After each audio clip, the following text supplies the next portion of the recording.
नीति में नई लकीर खींच रहा है। आज वो शख्स हमारे साथ है जिसने हाल ही में यूपी में इतिहास रचा, हरियाणा में अपनी ताकत बढ़ाता हुआ वो नजर आया और अब दिल्ली में दमखम दिखाने की तैयारी में दिख रहा है। दलित मुद्दों से आगे बढ़ते हुए आज अल्पसंख्यक, युवा, महिला उत्पीड़न जैसे मुद्दों को आगे बढ़ाता हुआ सड़क से संसद तक उनकी आवाज उठा रहा है।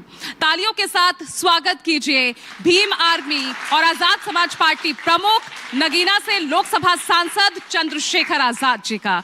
चंद्रशेखर जी, बहुत बहुत स्वागत आपका मंथन में। धन्यवाद बहुत बहुत आपका। तो चंद्रशेखर जी, नेताओं के लिए अक्सर कहा जाता है कि नेता की सियासत जारी रहती है अगर वो चर्चा, पर्चा, खर्चा चलता रहे। चर्चा में तो आप बने रहते हैं। हालिया बयान, आदत अब चर्चाओं में रहने की हो गई है।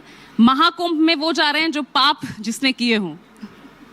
मैं मीडिया का चरित्र तो नहीं बदल सकता हूँ, मैं तो अपनी बात कहता हूँ। मेरे द्वारा कही गई कोई बात इलीगल हो तो मेरे खिलाफ कानूनी कार्रवाई कर दो। और मीडिया मेरी बात को क्या कह के दिखाती है, और मुझे तो हंसी आती है कि जब किससे पूछती है कि उन्होंने ये बयान दिया, तो सामने वाला बोलने वाला भी नहीं सोचता कि वो बयान ही सुन लूं मैं। तो मीडिया की बातों में आके लोग गुमराह होकर पता नहीं क्या क्या कह देते हैं। मैं क्या कह सकता हूँ? तो बयान तो आपके ही है ना, आप ही तो कह रहे हैं भाई जो जिसने पाप किए हैं वो महाकुंभ में पाप धोने जाता है। अगर आप इसको स्टडी करोगे या कोई भी स्टडी कर ले तो कुंभ की मान्यता यही है कि वहां इस तिथियों में अमृत वर्षा होती है, और अमृत वर्षा होती तो इसकी मान्यता यह है कि वहां जाके आपके पाप धुलते हैं। मैंने क्या गलत कहा? एक काम करते हैं, और मेरी बात को तो शंकराचार्य जी ने बिल्कुल कहा कि बिल्कुल सही बयान दिया चंद्रशेखर ने। और अगर मेरा बयान गलत है तो मुझे सही बयान बता दो किसका है। और मैं तो ये कह रहा हूं कि अगर वहां नहीं पाप धुल रहे हैं तो ये बात एक बार मैं चैलेंज के साथ कहता हूं कि शंकराचार्य इस बात की घोषणा कर दें कि वहां पाप नहीं धुल रहे हैं, तो फिर आपको पता लग जाएगी। आपकी संख्या देखना अगर लाख, करोड़ों से लाखों में ना आ जाए। भाई लोगों के अंदर यही तो आपने बात डाली, यही तो जो है आस्था की बात जो उनके अंदर मजबूत की है कि वहां जाओगे तो आपके दुख, तकलीफ, पाप धुल जाएंगे, मोक्ष की प्राप्ति होगी। तो मैंने क्या गलत कहा? लेकिन लगता है ना कुछ नेताओं को ये बात पच नहीं रही, या तो ये असलियत उन्हें ये डाइजेस्ट नहीं हो रही है। वो कह रहे हैं कि भाई बाबा साहब तो सभी धर्मों को मानते थे, संविधान विरोधी आपको ठहराने लग गए इस बयान के बाद। अब उनके कहे से थोड़ा ही हो जाऊंगा। मैं भी तो सभी धर्मों का सम्मान करता हूँ, और ये सम्मान करते तो मैंने कहा। देखो, एक कहावत कबीर ने कहा है, उनका दुआ है, ज्ञानी को ज्ञानी मिले, रस की लूटम लूट, ज्ञानी अज्ञानी मिले, होए माथा कूट। जिनको कुछ पता नहीं है उनसे मैं क्या बहस करूं? जिनको ये भी नहीं पता कि इस कुंभ में कितने शाही स्नान है, उनकी बात का मैं क्या जवाब दूं? उनके बारे में क्या सोचूं? जिनको ये भी नहीं पता कि कुंभ कितने साल बाद होता है, उनके बारे में क्या बयान दूं? मैंने तो सभी धार्मिक शास्त्र लगभग पढ़े हैं। उनको पढ़ना चाहिए शिव पुराण, उनको पढ़ना चाहिए भविष्य पुराण, जिसमें इस बात का वर्णन है जब शिव पार्वती से बात करते हैं कि गंगा में जाने से, गंगा में स्नान करने पाप धुलते नहीं धुलते हैं। तो जो पढ़ते नहीं, मैं उनका क्या करूं? मैं तो वही जो मान्यता है, मैंने जो धर्म गुरुओं से सुना, शंकराचार्यों से सुना। मैं हरिद्वार के पास रहता हूं, हरिद्वार लोकल के लोग तो नहीं जाते, लेकिन पूरे देश दुनिया के लोग आते हैं वहां। तो मैं क्या कह सकता हूं? मैंने तो अपनी बात कही, और मैं पढ़ा लिखा व्यक्ति हूं। मैं जो मैंने पढ़ा है वही कह रहा हूँ, जो धर्मशास्त्र में पढ़ा, और वेदों में इसका वर्णन है। तो मैंने क्या गलत कहा? अब किसी को परेशानी होती तो होती रहे, और मैं उसकी जिम्मेदारी तो नहीं लेता। मैं तो अपना काम कर रहा हूँ। चलिए, बिल्कुल एक पढ़ा लिखा नेता, जबकि संविधान के आर्टिकल 51 में, जहां हम जिनको मौलिक कर्तव्य कहते हैं, उसमें वैज्ञानिक दृष्टिकोण को बढ़ावा दिया गया है। कहा गया है कि वैज्ञानिक दृष्टिकोण को मजबूत करना है, अंधविश्वास, पाखंडवाद को छोड़ना है। फिर भी मैं तो सच बात कह रहा हूं कि भाई अगर आपने ये नियम बनाए हैं, आपने अगर ये उदाहरण दिए हैं, तो मैं वही बात तो कह रहा हूं। तो आज मैं आपको चैलेंज कर रहा हूं, आज मेरा बयान चला देना। जो ये कहता हो कि वहां पाप नहीं धुलते, फिर मैं उसके बयान पे जवाब दूंगा। और मैं तो चाहता हूं शंकराचार्य इस बात की घोषणा कर देंगे, पाप नहीं धुलते, तो फिर देखूंगा कि जनता वहां काम छोड़ के जाएगी नहीं जाएगी। चलिए, ये मान्यता है, तभी लोग जा रहे हैं। चलिए ठीक है, फिर चर्चा में रहने के लिए एक और बयान आपको पॉपुलर हो जाएगा। चलिए, अच्छा चंद्रशेखर जी, क्योंकि एक पढ़ा लिखा नेता, कहाँ आप तो अमेरिका जा रहे थे अपनी आगे की पढ़ाई करने के लिए, ये कहाँ दलित सियासत, दलित हित की बात, ये सियासी सफर कैसे शुरू हो गया? नहीं, मैं तो महिलाओं की बात भी करता हूँ। कौन कह रहा है कि मैं सिर्फ दलितों की बात करता हूँ? मैं सिर्फ दलित सियासत नहीं करता। असल दिक्कत यह है कि अगर आपको कोई प्रॉब्लम हुई है तो आप ही की समस्या का तो समाधान करूंगा ना। जिसको समस्या नहीं उसकी समस्या के समाधान के लिए कहाँ घूमूंगा। तो जिसको समस्या है, दलित हो, पिछड़े हो, आदिवासी हो, महिलाएं हो, पहलवान बेटियां बैठी थी, मैं अकेला था जो उनके लिए दिन रात धरने पे बैठा था। किसानों के लिए 13 महीने रहा, मुस्लिम भाइयों के लिए अब जेल गया, मैं अकेला आदमी था। तो ये सिर्फ दलित का टैग लगाना, मैं क्या कह सकता हूँ, इसको नहीं बदल पाऊंगा शायद इस जन्म में। और ये भी हिंदू धर्म की मान्यता ही है कि जो जिस जाति में पैदा होगा वहीं मरेगा, बदल ही नहीं सकता जाति। अब मैं कितना भी पढ़ लूं, मैं ब्राह्मण नहीं बन सकता हूं। मैं कितना भी पढ़ लूं, पीएचडी कर लूं, एमफिल कर लूं, बीटेक कर लूं, एमटेक कुछ भी कर लूं, लेकिन मैं अपनी जाति नहीं बदल सकता हूं इस देश में। ये भी शंकराचार्य ने स्पष्ट किया, क्योंकि एक बाबा जी घूम रहे थे कि भाई सारे हिंदू एक हैं, पता नहीं कुछ ऐसा नारा लगा रहे थे बागेश्वर वाले। उन्होंने एक यात्रा भी निकाली, तो उस पर शंकराचार्य ने बयान दिया। उन्होंने कहा वो जाति बंधन तोड़ दो और सारे हिंदू एकजुट रहो, इस तरह का बयान दिया उन्होंने। तो शंकराचार्य ने डांटा उनको कि अगर जाति बंधन तोड़ दिया तो हिंदू धर्म ही खतरे में पड़ जाएगा। जाति तो सच्चाई है सनातन की, ऊंच नीच की भावना सच्चाई है, ये मैं नहीं कह रहा हूं, ये सनातन कह रहा है। पढ़ लो, वर्ण व्यवस्था, जाति व्यवस्था, और कोई पैदा होते ही छोटा, कोई पैदा होते ही बड़ा, ये मैं नहीं कह रहा ना, मैंने बनाई है। तो मैं तो एक वकील हूं। तो राहुल गांधी ठीक कह रहे हैं, यानी पिच सबकी एक है, बस लड़ाई अलग अलग चल रही है। देखो, मैं फिर आपसे कहूंगा, ये बात देश को समझ आ जानी चाहिए, और मैं युवाओं से कहूंगा कि वो समझें। जब आप अपने नेता से 24 घंटे की ड्यूटी कराओगे तो वो यहीं से सब कुछ लेगा। 8 घंटे की नेतागिरी कराओ उससे कि 8 घंटे वो आपके लिए ड्यूटी की तरह काम करे, क्योंकि आप उसको तनख्वाह देते हो। उसके बाद वो अपना जीवन जिए, कोई रोजगार करे, कोई बिजनेस करे, कुछ भी करे। जब वो अपना समय वहां देगा तब जाके वो देश के लिए काम कर पाएगा। जब वो इतने रिसोर्स और ये सब चीजें आप उससे यहीं से निकालेगा तो फिर भ्रष्टाचार रहेगा ही। तो कोई क्या कह रहा है मुझे नहीं पता, शायद मैं सिर्फ ये कह रहा हूं कि राजनीति देश के हित के लिए होनी चाहिए। राजनीति, हम तो डॉक्टर बाबा साहब अम्बेडकर को मानते हैं, जिन्होंने कहा कि हम प्रथम और अंत्य भारतीय हैं। मेरे लिए नेशन फर्स्ट है। और देखो, सब कल मैंने जब वो कुंभ में आग लगी, आपको पता है लगी नहीं लगी, ये मत कह देना कि ये भी चंद्रशेखर का बयान है। वो आग लगी और मैंने कहा कि मैं प्रार्थना करता हूं किसी कोई हताहत ना हो। और मैं तो ये भी मानता हूं कि वहां इतना जो है आशीर्वाद है कि इतनी आग से नुकसान नहीं हुआ। अब थोड़ा सा कम है, इस वजह से आग लग गई, लेकिन इतनी बड़ी आग लग के कोई किसी की जान माल का नुकसान नहीं हुआ। मैं इसलिए मानता हूं कि वो अच्छी जगह है। और मैंने तो कुंभ को, उसी स्थान को कोरोना काल में भी देखा, ऐसे लाशें तैर रही थी। इसलिए मैंने प्रार्थना की प्रधानमंत्री जी से और मुख्यमंत्री, जब जाओगे तो उन परिवारों को भी याद कर लेना, जिन परिवारों को, क्योंकि ये भी सनातन का की व्यवस्था है कि हमारे यहाँ अग्नि दी जाती है। ऐसा क्यों प्रतीत हो रहा है कि कुंभ के बयान को लेकर अब आप थोड़ा ऑफेंसिव नजर आ रहे हैं, उसी को जस्टिफाई करते नजर आ रहे हैं? मैंने आपको क्या कहा? मैंने उस दिन कहा कि मैं अपने बयान पे कायम हूँ और आज भी अपने बयान पे कायम हूँ। मैं आपसे फिर कह रहा हूँ, आप मुझे बताओ, अगर आपने सनातन को पढ़ा हो तो बताओ, सनातन में जो अंतिम यात्रा होती है, जो देह का अंतिम कार्य होता है, वो अग्नि से होता है या दबाने से होता है? बताओ, है आपको जानकारी? तो अग्नि दी जाती है, और अग्नि के साथ ही माना जाता है कि अब ये शरीर जो है पूर्ण हो गया। हाँ। तो जितने लोगों को कोरोना काल में अग्नि नहीं मिली थी, उनके परिवार से माफी मांगोगे नहीं मांगोगे? आपकी बेकार व्यवस्था में जो लापरवाही थी आपकी, जो आपने मेडिकल फैसिलिटी अच्छी नहीं की, जिसकी वजह से ये सब चीजें हुई, तो आपको माफी मांगनी चाहिए उन परिवारों से। मैंने क्या गलत कहा इसमें? अच्छा, तो व्यवस्था जो कोरोना के वक्त जो जिस तरह की रही, उसके लिए आप कह रहे हैं कि भाई वो पाप है, आप किसी को टारगेट नहीं कर रहे थे ना? ये आप... मैं क्यों टारगेट करूंगा? मैं अपने अधिकार कर्तव्य जानता हूं, मैं टारगेट की राजनीति करता ही नहीं हूँ। ये तो मीडिया के लोग हैं, मेरे बयान को पता नहीं कैसे कैसे चलाते रहते हैं, मैं क्या कर सकता हूँ इसमें? अरे मीडिया में तो आप खूब उभरता हुआ चेहरा है। टाइम्स मैगजीन ने आपको 2021 में ही 100 जो लिस्ट जारी की थी, अपनी वार्षिक लिस्ट जारी की थी, उसमें आपका नाम शामिल किया था। इतनी उपलब्धियां इतने कम समय में।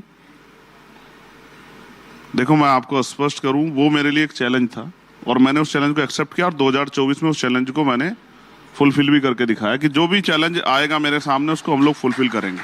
तब ये था कि चंद्रशेखर आजाद क्या बिना अन्य पार्टी को सपोर्ट के आगे बढ़ सकते नहीं बढ़ सकते हैं, लोकसभा आ सकते हैं? मैंने उसको साबित करके दिखाया।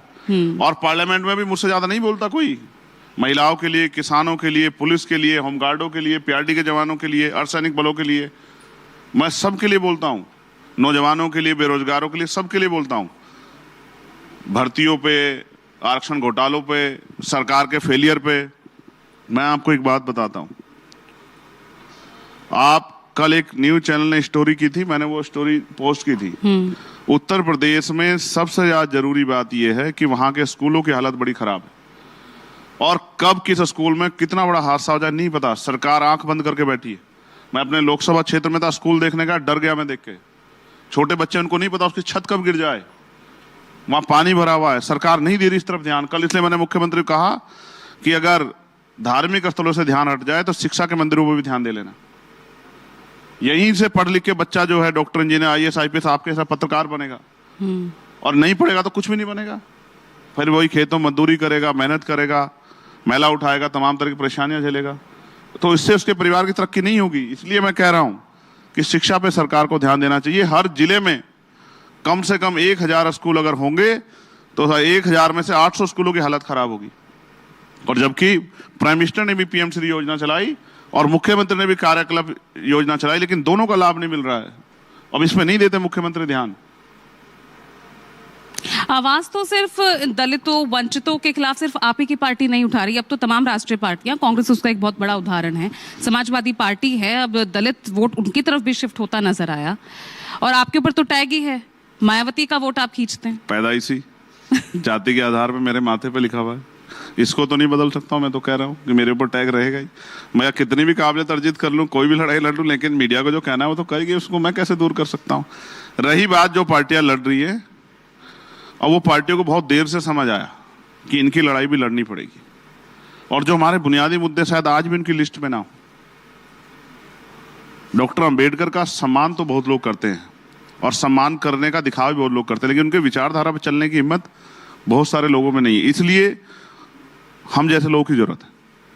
कौन नहीं चल पा रहा? कोई भी नहीं चल रहा है, आजाद समाज पार्टी के अलावा। आप एक पार्टी का नाम बता दो, मैं बता दूं। संविधान के नाम पर तो कांग्रेस का अच्छा खासा लोकसभा चुनाव में प्रदर्शन रहा। हाँ, ये मैं फिर कह रहा हूं, ये बाबा साहब की बात करके अपना फायदा तो बहुत लोग निकाल रहे हैं, लेकिन इन वर्गों का फायदा जो बाबा साहब जिनके लिए सपना देखते थे, उनका नहीं कर पा रहे हैं। नहीं तो आप पर भी तो एक टैग चस्पा हो गया ना कि आप कर क्या रहे हैं? आप सिर्फ मायावती का वोट बैंक अपनी ओर खींच रहे हैं। ठीक है, ये टैग आप पर चस्पा हो गया है जो हट ही नहीं रहा है। नहीं, अभी हालिया यूपी की 9 सीटों पर उपचुनाव हुए, ठीक है, उसमें भी यही हुआ नतीजा। ये मेरी काबिलियत है या नहीं? आपकी काबिलियत है, लेकिन वो जो टैग जिसमें मैं बात करना चाह रही हूँ, मैं इसको फिर, ये भी एक चैलेंज था। ये कहते थे कि उपचुनाव में तो चंद्रशेखर आजाद वोट ले सकते हैं, लेकिन जब मायावती जी नहीं लड़ रही होंगी, लेकिन जब मायावती जी का भी प्रत्याशी होगा तब आप देखना, वो भी मैंने हटा दिया। इसका उदाहरण आप मीरापुर में देख लो, उनको 3000 वोट मिले, मुझे 23000 वोट मिले। इसका उदाहरण आप कुंदरकी में देख लो, और बहुत सारी जगह उनके बराबर वोट मिले। ये तब मिले जब उस तरह के सक्षम प्रत्याशी नहीं थे, वर्करों को लड़ाना पड़ा। तो यानी कि समाज तो स्वीकार कर बैठा कि उनको चंद्रशेखर की मदद करनी है, उसको चंद्रशेखर के हाथों को मजबूत करना है। और कोई ऐसा विषय नहीं देश का जो मेरे पास आता जिसको ना उठाता हूं। तो मायावती जी, उनसे कहाँ गलती हो रही है कि उनका वोट बैंक आपकी तरफ शिफ्ट हो रहा है, वो आगे नहीं बढ़ पा रहे हैं, आपका उदय हो रहा है और उनका पतन हो रहा है? मैं कह रहा हूँ ये मंथन आज मायावती जी पे तो नहीं है भाई। मैं क्या कह सकता हूँ, आप बताओ। जो काम करेगा वो आगे बढ़ेगा, और जो काम नहीं करेगा वो पीछे हट जाएगी। ये तो प्रकृति, नेचर का फॉर्मूला है। जो जितनी मेहनत करेगा कुदरत उसको उतना ही देगी। और हम इसलिए इस काम को कर रहे हैं, आपको सही नहीं पता, मैं अकेला भारतीय राजनीति में इस समय ऐसा व्यक्ति हूं जिसने गोली खाई है, जिसके ऊपर, जिसकी जान पे जो है जिसकी जान छीनने का प्रयास किया गया है। तो इसलिए मैं आपसे कह रहा हूं कि हम पूरी कोशिश कर रहे हैं कि अभी जो काम बाबा साहब अम्बेडकर ने अधूरा छोड़ा, जो मान्यवर काशीराम साहब ने अधूरा छोड़ा, और जो बहन जी से भी अधूरा छूट गया, उसको हम पूरा करें। तो इसमें मैं गलत क्या कर रहा हूं? अब वो जब वो देख रहे हैं, वो लोग देख रहे हैं कि ये हमारी लड़ाई लड़ रहा है, ये हमारे लिए जान हथेली पे रख रहा है, ये हमारे लिए 24 घंटे खड़ा है, छुट्टी भी नहीं ले रहा है, इस आदमी की हमें मदद करनी चाहिए। तो ये समाज का आशीर्वाद, इसको, इस पे तो किसी को बुरा लगना चाहिए, इस पे नहीं लगना चाहिए किसी को बुरा। और मुझे उम्मीद है ये आशीर्वाद और बढ़ेगा, आने वाले कल में आशीर्वाद बढ़ के और 4 गुना होगा। और आजाद समाज पार्टी विकल्प के रूप में किसी को नुकसान पहुंचाएंगे विकल्प के रूप में उत्तर प्रदेश में और बिहार और अन्य जगह पे आप दिखाई देंगे आपको, ऐसा मेरा विश्वास है। बहुत मेहनत कर रहे हैं हमारे कार्यकर्ता। तो फिर लेकिन सिचुएशन या जो तस्वीर है वो क्यों ऐसी उभरती नजर आ रही है? या तो कोई राष्ट्रीय फलक का नेता या कोई पार्टी वो आपका साथ लेना नहीं चाहती, या आप उन्हें भाव नहीं देना चाहते? देखो ऐसा है, ये तो देखने वालों की आंखों पर निर्भर करता है कि वो क्या देखना चाहता है। नहीं, मायावती के पास मेरा आप आपका दोस्त नहीं गए, है। अखिलेश यादव के पास आप गए, नहीं बन पा रही ना बात। दोस्ताना संबंध सबसे, देखिए मेरे संबंध सबसे अच्छे हैं और पॉलिटिकल लाइंस अभी देखिए जिनका इंडिया अलायंस बना हुआ था उनका टूट गया। सबको आगे बढ़ना है, बहुत सब लोग चाहते हैं कि कुर्सी पे बैठने का अवसर उनको मिले, तो मैंने तो सबकी मदद की, लोकसभा चुनाव में भी की, अभी महाराष्ट्र के विधानसभा चुनाव, जिसने मुझसे मदद मांगी, और आप नाम पूछोगे तो बहुत लंबी लिस्ट है, नहीं बताना चाहता, ठीक है, जिसने मुझसे मदद मांगी मैंने उसकी मदद की। और मैं फिर कह रहा हूं हमारी राजनीति इन वर्गों के भले की है, लेकिन हम जब देखते हैं बहुत सारी पार्टियां जिनकी सरकारें बनी हुई उन्होंने नहीं किया अच्छा काम, तो जिनको अजमा लिया उनको क्या अजमाना, अब उनको छोड़ के आगे बढ़ते, इसलिए अपने दल को मजबूत कर रहे हैं। और आपको मैं जानकारी के लिए बता दूं कि हम बाबा साहब अम्बेडकर को मानने वाले लोग हैं। यहाँ तो कांग्रेस, लेफ्ट और जो है अकाली दल, मुस्लिम लीग, बहुत सारी पार्टियां थी, फिर बाबा साहब अम्बेडकर ने पार्टी क्यों बनाई? फिर बाबा साहब की पार्टी रहते काशीराम जी ने पार्टी क्यों बनाई? हम तो वो कर रहे हैं जो हमारे महापुरुषों ने हमें रास्ता दिखाया। वो कहते हैं जिसका दल होगा उसमें बल होगा, जिसमें बल होगा उसकी समस्याओं का हल होगा।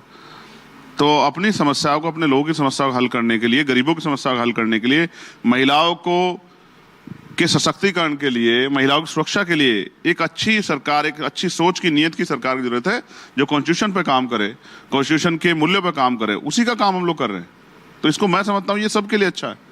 चलिए थोड़ा सवाल जवाब आप नहीं चाहते देश आगे बढ़े और देश का हर व्यक्ति आगे बढ़े? अरे बिल्कुल, हम क्यों नहीं चाहेंगे, इसीलिए आज आप हमारे साथ हैं, हमारे साथ यहाँ बैठे हैं, बातचीत हम कर रहे हैं। सुकेश जी।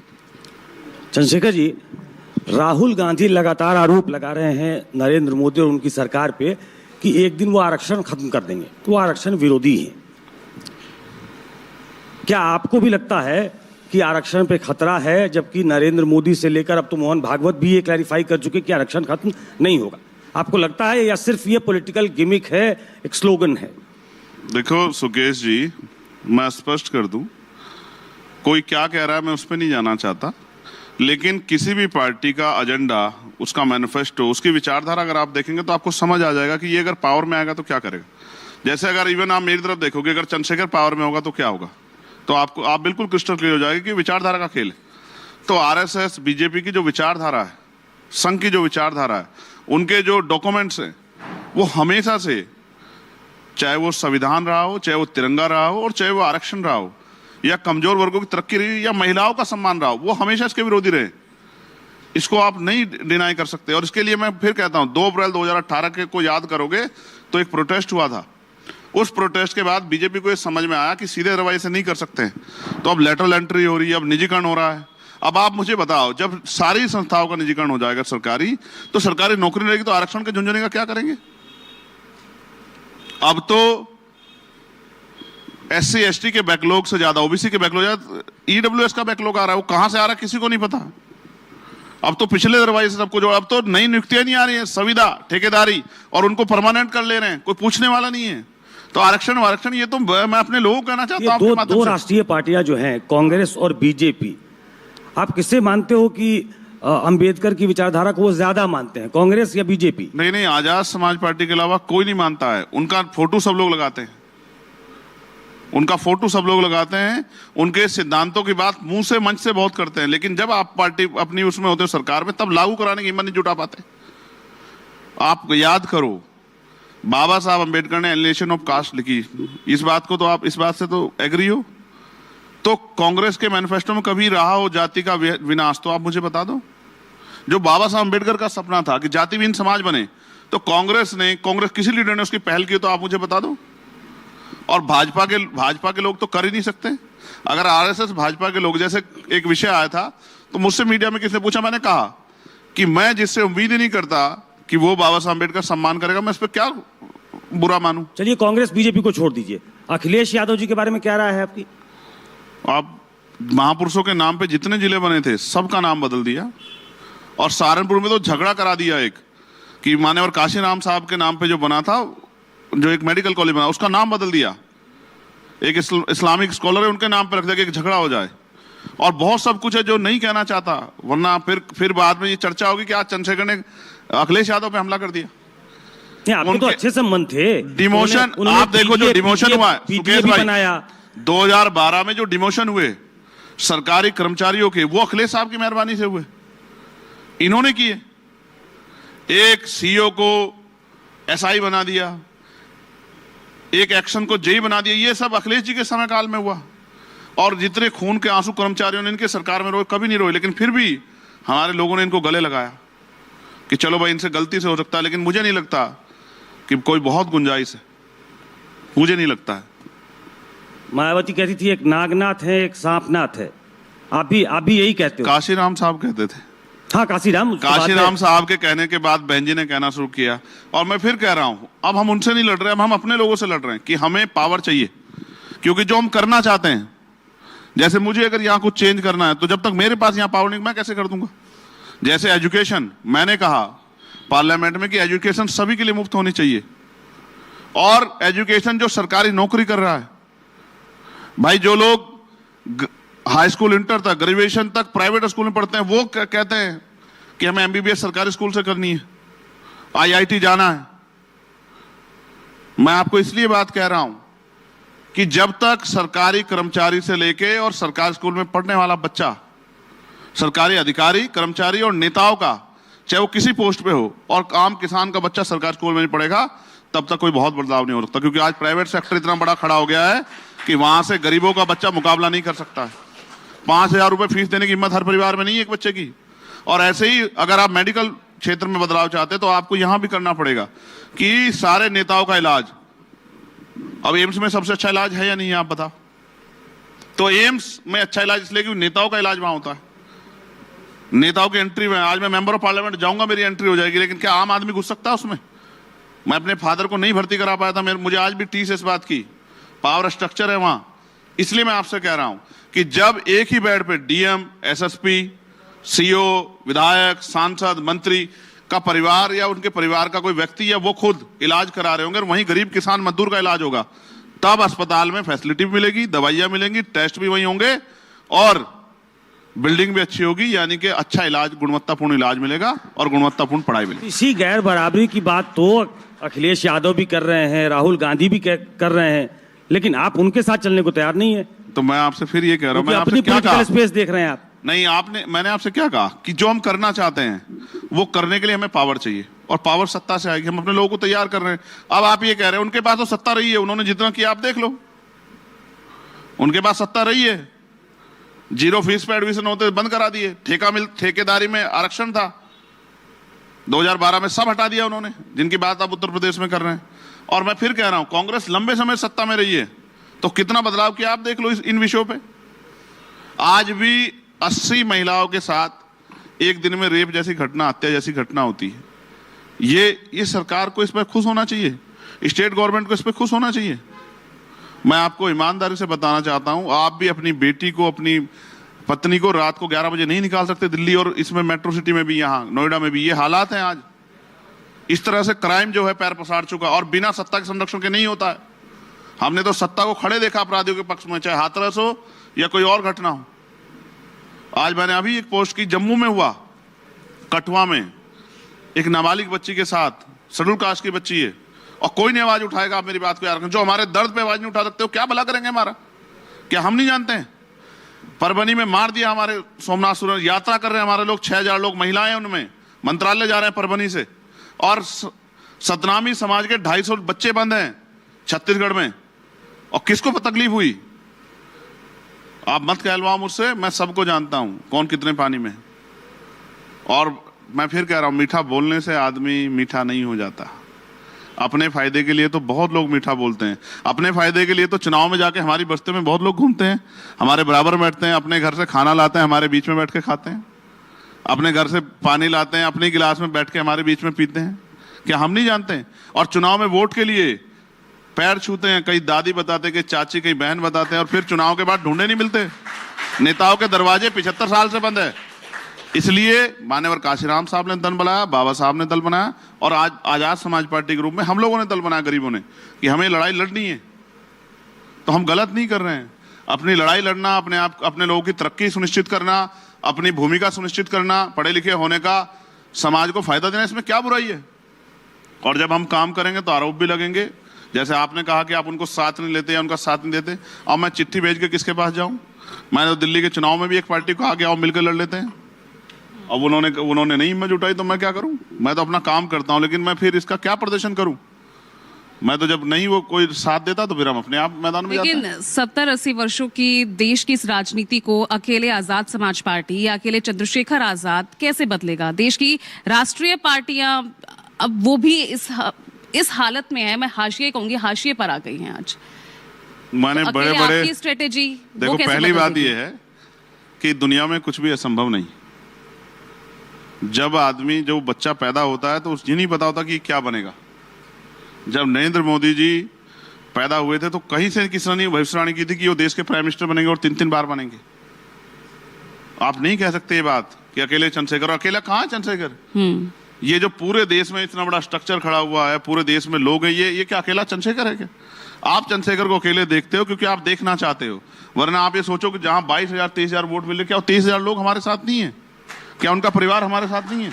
और ऐसे ही आप देखना, अभी जब उत्तर प्रदेश का चुनाव आएगा 27 का, आपको पता लग जाएगा कि अकेला चंद्रशेखर या इतना बड़ा समूह है जो चाहता है इस गुलामी की बेड़ी को काटा जाए। 27 की तैयारी पे आऊंगी, बट यहाँ तो मिल्कीपुर में ही आपने खेल कर दिया, समाजवादी पार्टी के बागी को खड़ा कर दिया। नहीं, जिसकी इच्छा है लड़ने की, जो चाहता है, उसको बेचारे को सताया गया। आप जानो कि मैंने कल उसको फोन करके कहा कि हिम्मत करके लड़ो और किसी पार्टी को बुरा मत कहो, अपनी चीजें बताओ कि आप क्या अच्छा कर सकते हैं। मैंने बताया वहां की टीम को, मैंने कोई खेल नहीं किया, उनका लड़ने का मन था। पार्टी को लगा कि ये अच्छा मजबूत उम्मीदवार है, लड़ लेगा, पार्टी ने उनको टिकट दिया, उत्तर प्रदेश की टीम ने। और जब मुझे बुलाया जाएगा तो मैं भी प्रचार करने के लिए जाऊंगा। लेकिन सियासत तो उन्हीं नेताओं के बीच होनी है ना। आप आजम खान से आप मिलकर आप मुलाकात कर रहे हैं, 27 की ओर आप देख रहे हैं, ठीक है, तो फिर कैसे इस राजनीति को कैसे आप बदलेंगे? तो हम अच्छा किस नए आयाम तक आप लेकर जाएंगे? अच्छा बताओ, 1 साल पहले कौन कहता था कि चंद्रशेखर मेंबर ऑफ पार्लियामेंट बनेंगे? आपने कभी आपके स्टूडियो में भी इस बात पे चर्चा नहीं हुई कि चंद्रशेखर बन जाएंगे? और कोई नहीं कहता था कि अकेले बन जाएंगे। ये संघर्ष करके हमने ये विश्वास पैदा किया ना लोगों में। ऐसे थोड़े मिले 5 लाख से ज्यादा वोट, इतने वोटों से हम जीते, इतने वोटों से प्राइम मिनिस्टर जीते। और प्राइम मिनिस्टर 4 बार पीछे रहे, 4 राउंड में। चंद्रशेखर 1 राउंड में पीछे नहीं था। और तब था जब हमारे खिलाफ एनडीए अलायंस भी पूरा और इंडिया अलायंस भी जी तोड़ मेहनत कर रहा था इसको हरा दे। और बीएसपी के नेता भी जाके मुझे वहां गाली बक रहे थे, तब भी जाके नहीं आ रहा मैं उन पर, क्योंकि जनता मेरे साथ है। और अगर यही समर्थन इंडिया अलायंस को आपके रहते हुए मिलता तो और फायदा होता ना। उनको फायदा होता, क्योंकि हम तो ज्यादा लड़ ही नहीं रहे थे। हम एक सीट लड़े यहाँ, दूसरी लड़े वहां, क्योंकि मीडिया ये भी कहता है चंद्रशेखर पश्चिम के नेता है। तो लड़े नेपाल बॉर्डर पे जाके, डुमरियागंज, 80,000 से ज्यादा वोट लिए। राष्ट्रीय पार्टी 30,000 पे रुक गई। ये देखो, ये तो अभी तो देखो ना, अभी तो हम लोग मैदान में आए, संघर्ष कर रहे हैं। अभी पिछले 10 साल संघर्ष किया, वो नहीं दिखता किसी को। जेलें काटी है, दिल्ली में तिहाड़ 2-2 बार काटी है, लाठियां खाई हैं, 16-16 महीने जेल काटी, वो नहीं दिखता है। जो सामने होता है वही दिखता है, उसके पीछे का संघर्ष नहीं दिखता है। बाबा साहब अम्बेडकर दिखते हैं कानून मंत्री के रूप में, लेकिन बाबा साहब अम्बेडकर ने यहाँ पहुंचने के लिए कितनी मेहनत की नहीं दिखता है। मान्यवर काशीराम साहब दिखते हैं हेलीकॉप्टर में बैठ के चलते हुए एक बड़े नेता के रूप में, लेकिन उन्होंने कितने साल जमीन पर दिए हैं, भूखे प्यासे रह के समाज को आगे बढ़ाए, वो नहीं दिखता है। लोगों को जोड़ने का वो संघर्ष नहीं दिखता, अभी नहीं दिखेगा। 2027 के बाद आप ही लोग कहोगे कि हम चंद्रशेखर को हल्के में ले रहे थे, चंद्रशेखर ने बहुत बड़ा खेला कर दिया। नहीं, आपको तो हल्के में कोई ले ही नहीं रहा है। इस तमाम पार्टियों के साथ आपकी बातें चल रही हैं, सबसे संबंध अच्छे और बिगड़ रहे हैं, चल रहा है। अब यहाँ यूपी से आगे बढ़कर आप हरियाणा में चले गए, ठीक है, नतीजा 0 ही रहा हो। अब दिल्ली में भी आप कोशिश कर रहे हैं, 5 सीटों पर अपने कैंडिडेट्स उतार लिए हैं। जब नतीजे हमारे पक्ष में नहीं आते तो हम फिर और ज्यादा मेहनत करते हैं, तो उस चैलेंज को स्वीकार करते हैं कि अब इसमें ज्यादा मेहनत करना। ऐसा ही अब आप ना कहो, आप याद करो, मैं कहता हूं, मेरी मुख्यमंत्री के खिलाफ जमानत जब्त हुई थी उत्तर प्रदेश में, मगर मेरे अंदर हिम्मत है मुख्यमंत्री के सामने आंख से आंख मिला के लड़ने की, जिस हिम्मत को उत्तर प्रदेश का कोई नेता नहीं जुटा सकता। मेरे अंदर हिम्मत थी प्राइम मिनिस्टर के खिलाफ जाके लड़ने की, जितनी हिम्मत बड़े बड़े जो हैं नेता नहीं जुटा सकते हैं। इसके लिए बहुत बड़ा जिगरा चाहिए आमने सामने लड़ने के लिए, इसकी कीमत चुकानी पड़ती है गोली खा के। और मेरे अंदर हिम्मत थी अकेले लड़ने की, जहां सब कह रहे थे कि भाई ये तो क्या तो एनडीए अलायंस को जाएगा वोट, इंडिया अलायंस को, तो वो भी हमने करके दिखाया। और फिर तो मैं कह रहा हूं, ये चैलेंज हमने हरियाणा से, आपकी बात नहीं बनी तो इसलिए आप इंडिया अलायंस में शामिल नहीं हुए। हाँ, हम तो कोशिश कर रहे थे, कल कोई हमसे ना थी ना आपकी, तो संरक्षण और साथ तो उन्हीं नेताओं का लेने की कोशिश आपने की। संरक्षण तो हम संविधान का लेके बैठे हैं। और 7 इसलिए जरूरी है क्योंकि एनडीए जो 3 बार से सत्ता में है, वो भी 30-35 पार्टियों का अलायंस करके घूम रही है। और इंडिया अलायंस भी इतनी पार्टियों का अलायंस करके घूम रहा है। आप मुझसे क्यों कह रही हैं कि भाई मैं संरक्षण लेना चाह रहा हूं? मैं तो चाहता हूं कोई अच्छा अगर आदमी है और परेशान है तो मेरे साथ मिलकर अगर आगे बढ़ना चाहता तो क्या बुराई है? मैं तो कोशिश कर रहा हूं। तो आपकी राजनीति मेरी क्या कोशिश जीतने की है, दूसरे किसी को राजनीतिक नुकसान दलों की पहुंचाने की तरह? नहीं। हाँ, आपकी भी राजनीति क्या दूसरे राजनीतिक दलों की तरह बीजेपी विरोधी है? क्या ये मैं ये मानकर चलूं? मेरी राजनीति अपने लोगों के हितों की रक्षा के लिए और उनकी तरक्की के लिए है। और किसी का विरोध, वैचारिक विरोध मेरा आरएसएस भाजपा से है, वो रहेगा, वो कभी बदल नहीं सकता क्योंकि वो अपना चरित्र छोड़ेंगे और मैं अपना नहीं छोड़ूंगा। वो अपने विचार पे खड़े और हम लोग अपने विचार पे खड़े, मानवता के विचार पे खड़े। सतगुरु रविदास जी महाराज के ऐसा चाहूं राज में जहां मिले सबन्नु अन्न और छोट बड़े सब सम बसे रविदास रहे प्रसन्न। हम अपने विचार पे खड़े हैं, बेगमपुरा के राज पे बिना गम का राज, और वो अपने विचार पे खड़े हैं। तो वो रहेगा। लेकिन मैं फिर आपसे स्पष्ट कर दूं कि हमारी राजनीति जनता को मुख्य धारा में लाने की है, जो 75 साल में सरकारें नहीं कर पाई है, क्योंकि वो इच्छा शक्ति नहीं थी। मैंने कहा कि आपने 6 महीने में रेत पे शहर बना दिया। अगर आपके अंदर इच्छा शक्ति होती तो आप इन वर्गों को भी ऊपर उठा के आज मुख्य धारा में ला सकते थे। जब तक ये आगे नहीं बढ़ेंगे तब तक देश आगे नहीं बढ़ेगा, क्योंकि देश का एक इतना बड़ा तबका अगर पीछे है तो ये सरकारों का फेलियर है जिनको मौका मिला है, ये मेरा फेलियर नहीं। मुझे अवसर मिलेगा तो फिर मुझसे आप सवाल करना कि भाई ये कैसे पीछे रह गए। सुकेश, चंद्रशेखर पे एक आरोप लग रहा है और आगे और लगेगा, जैसे कि ओवैसी पे लगता है। आप आजम खान से गठबंधन की बात कर रहे हैं तो लोग ये कह रहे हैं कि बहुत जल्दी आप देखेंगे कि आजम खान और चंद्रशेखर एक हो जाएंगे, तो किसका नुकसान होगा ये दुनिया जानती है। तो ये बी टीम वाली जो थियरी है जो दी जाती है ओवैसी साहब के लिए, क्या आप पे भी चस्पा होगी क्या? देखो, आरोप लगाना आसान है, लेकिन अगर ये थ्योरी कामयाब होगी ना तो उत्तर प्रदेश की तस्वीर क्या होगी इसका आइडिया शायद आपको नहीं है।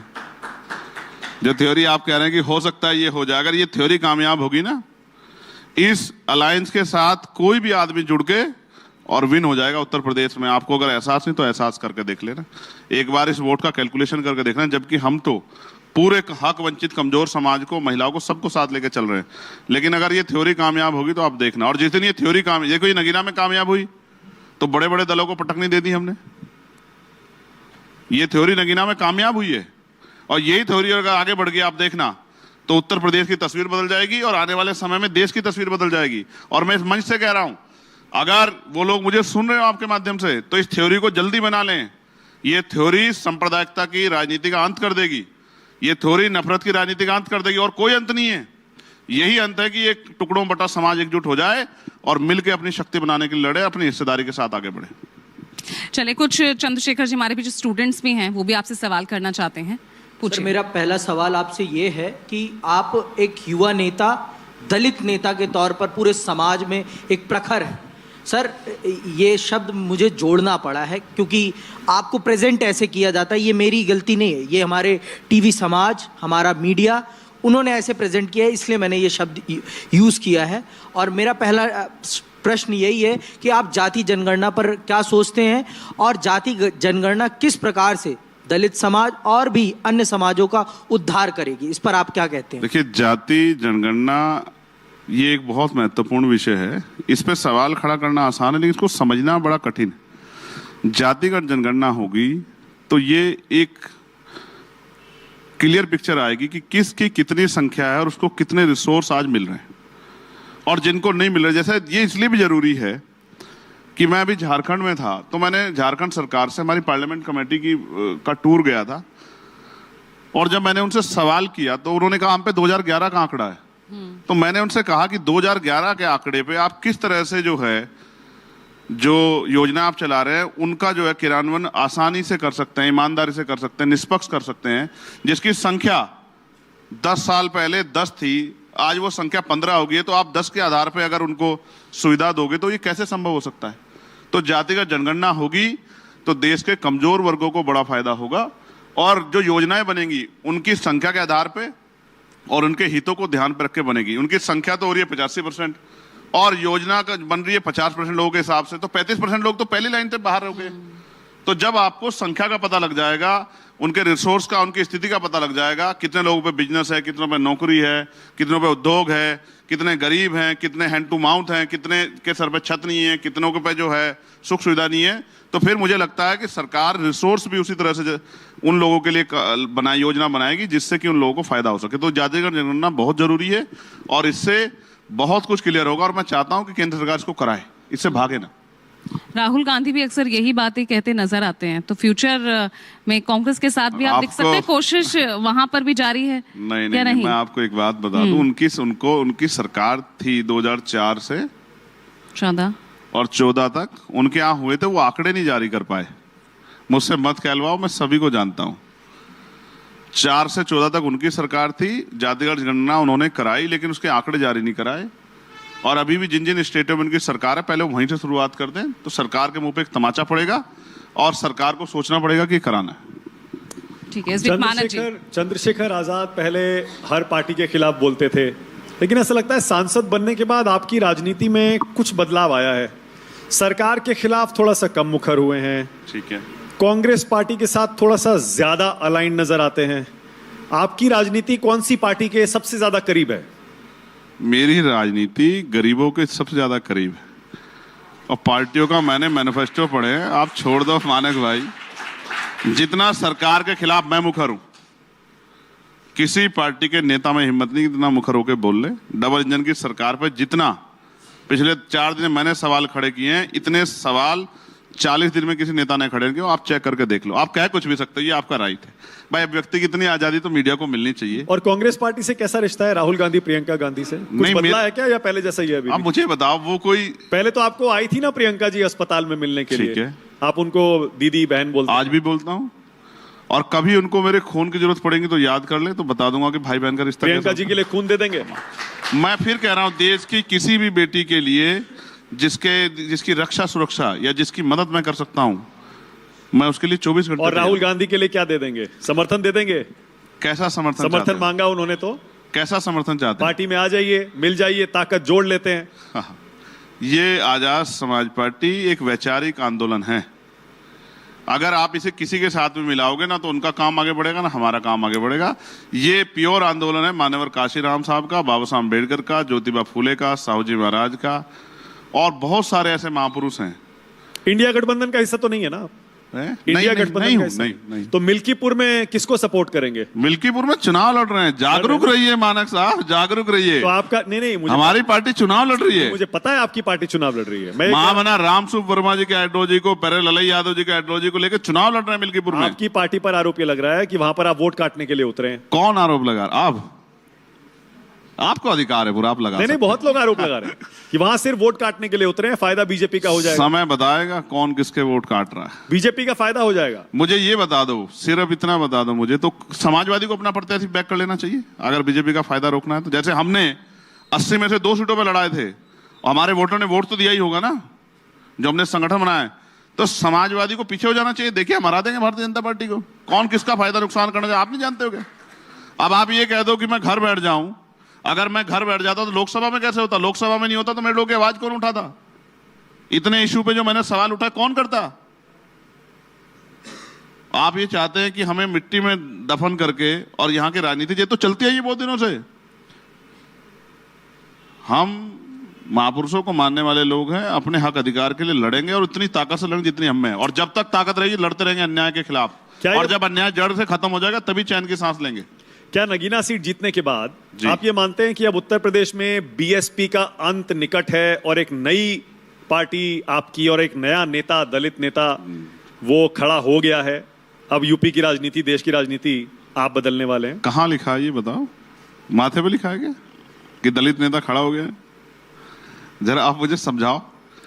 क्या आपने? मैं कहूं कि नहीं, मैं ये कहता हूं कि एक वैसे समाज का एंकर मेरे सामने बैठ के सवाल पूछ रहा है, कैसा लगेगा आपको? बताओ।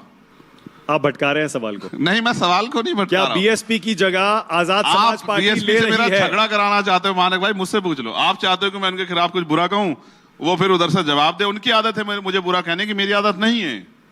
मैं नहीं कहता किसी को बुरा। आकाश आनंद से कैसा रिश्ता है? मेरा खराब कब था किसी से? मेरा किसी भी मानव से रिश्ता बुरा भाई नहीं। युवा नेता हैं, देखिए कैसे बीएसपी के लिए दिल्ली में भी प्रचार कर रहे हैं, जबरदस्त। अच्छी बात है, करना चाहिए, मगर मुझे दुख तब हुआ था जब बहन जी ने उनको अनमेच्योर कह के और उनके पदों से हटा दिया था। अब ये क्यों किया, इसका जवाब उनको देना चाहिए। और फिर 2.5 महीने में ऐसा क्या हुआ कि भाई मैच्योर हो गए 2 महीने में? कहीं आपकी बातचत तो नहीं मायावती से आपने समझा दिया हो कि भैया आकाश आनंद को ऐसे ना कहिए, तुरंत फैसला वापस ले लिया? मैं आपका बिल्कुल एहसानमंद रहूंगा, आप मेरी बातचीत एक बार करा दो। क्या नाराज हैं क्या आपसे? अब ये मानक भाई ज्यादा अच्छी तरह जानते, इनको अंदर की खबर ज्यादा रहती है। नहीं, थोड़ा सा आप भी खोल दीजिए ना, थोड़ा नहीं, मुझसे नाराज, देखो मुझसे मिली नहीं है तो मुझसे कैसे नाराज होंगी। देखो जब तक आप चंद्रशेखर से मिलोगे नहीं तो आप चंद्रशेखर के बारे में क्या जानते हो जो मीडिया ने बताया? जब आप चंद्रशेखर आजाद से मिलोगे तभी तो आप जानोगे कि चंद्रशेखर क्या सोचता है।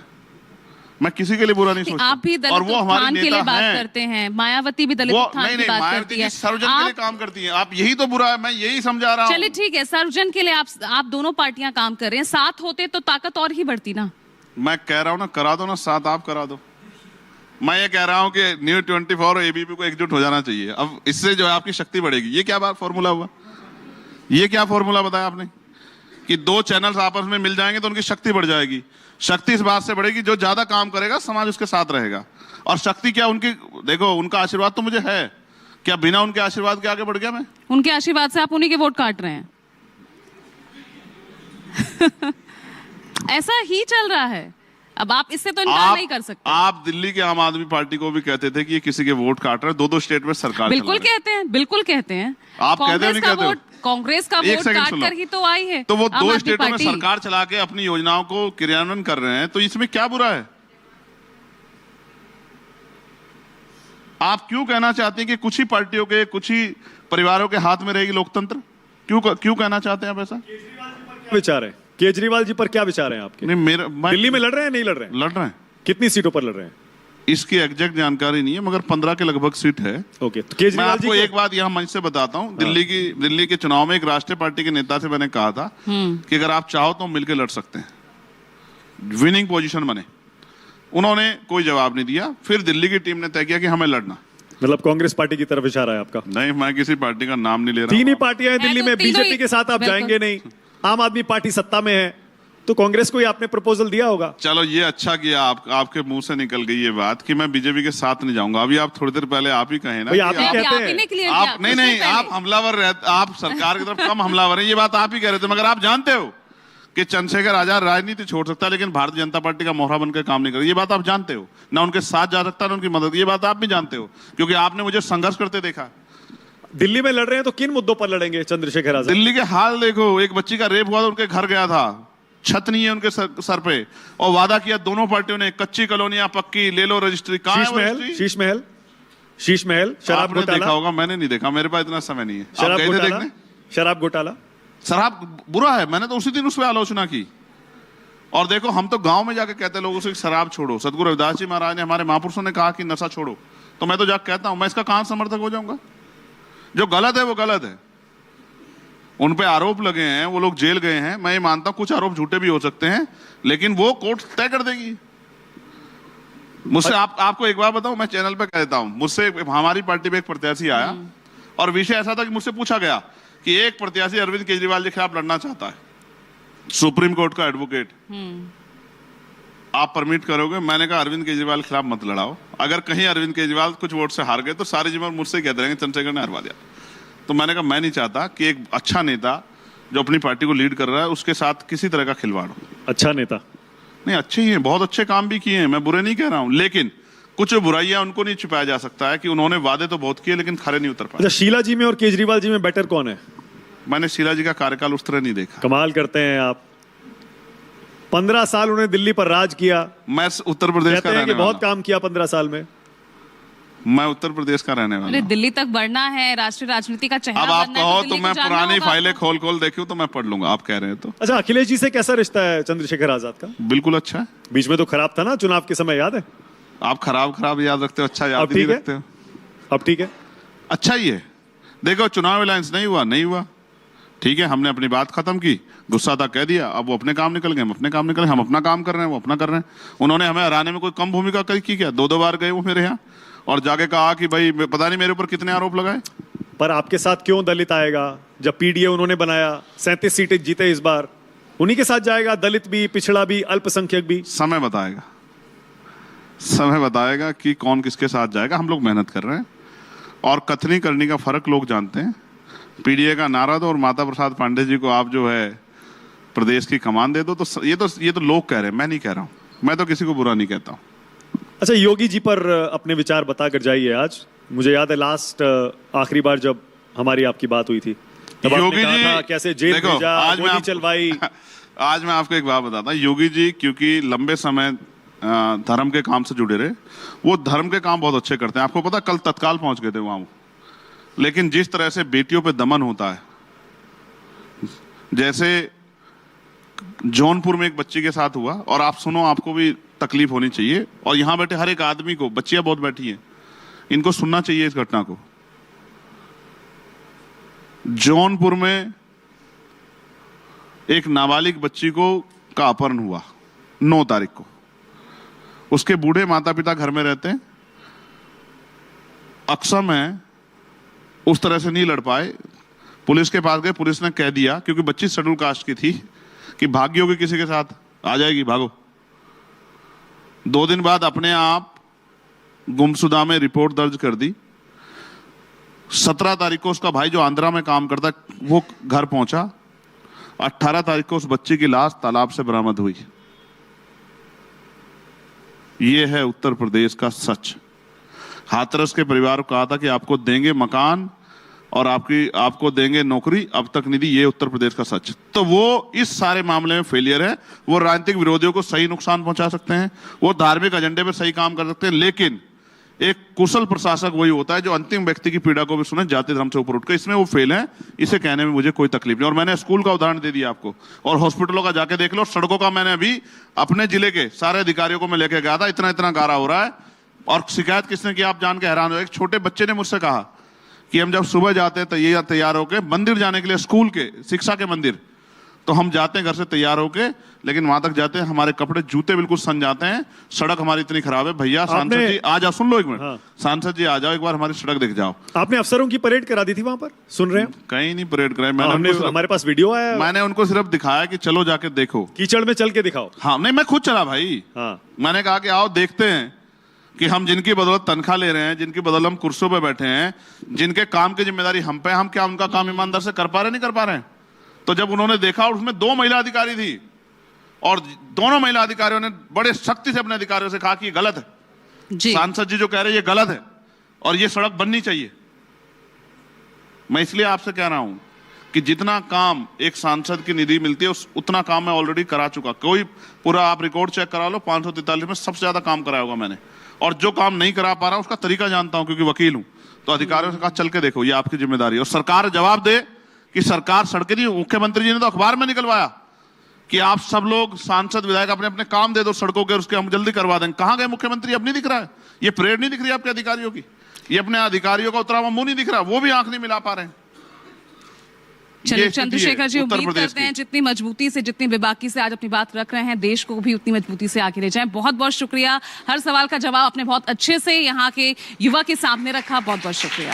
मैं देश के लिए हमेशा तैयार, और मेरा देश महान है, मुझे इस बात का गर्व है।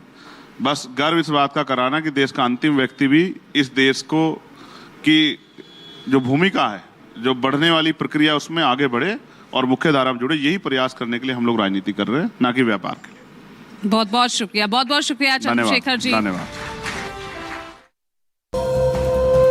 को presented by new Kia Syros, bookings open. Co-powered by Simco Oxyveda herbal cool talc, ठंडक भी ताजगी भी। Special partner JK super cement, build strong. Campus, move your way. और इस वक्त की दिल्ली चुनाव से जुड़ी सबसे बड़ी खबर आपको बता दें, बीजेपी की बड़ी तैयारी दिल्ली चुनाव को लेकर। विधानसभा चुनाव में टीम 27 का गठन। टीम 27 में पार्टी के दिग्गज नेता शामिल किए जाएंगे। नेताओं को 2-2 विधानसभा की जिम्मेदारी दी जाएगी। विधानसभा क्षेत्रों में मैनेजमेंट दिखेगी। टीम और नेताओं को 2-2 सीट जिताने की भी जिम्मेदारी दी गई है। टीम 27 में केंद्रीय मंत्री धर्मेंद्र प्रधान, भूपेंद्र यादव, गजेंद्र शेखावत,